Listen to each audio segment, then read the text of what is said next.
Yung mga nabili ako mga isda kahapon at ito, sinalubong naman ako ng makulit na pusa. Araw-araw yan. Ay, ito pa isa. At ito pa, may manliligaw pa, oh. Buti pa ito, behave. Nice. Oh, yun, dala ko na yung mga paninda. Acclimate muna natin para maka-adjust yung water temperature. The water temperature! Ito na. Ina-open ko na isa-isa. So, mix play ito ng mga balloon mollies tsaka different strain ng guppies.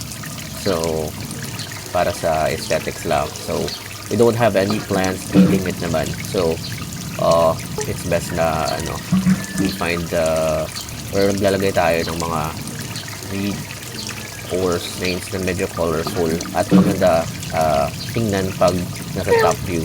So yeah, seems like mas maganda talaga yung mga puti, orange or red para kitang-kita talaga the top.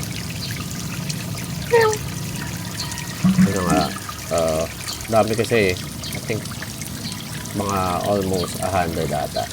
So ito yung first batch.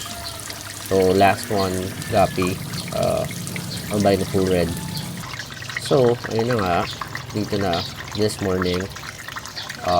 The water is really clear. Saka kung masaya naman sila lahat, survive naman lahat. So alright, good morning sa inyo lahat. Panira talaga tong yerong to.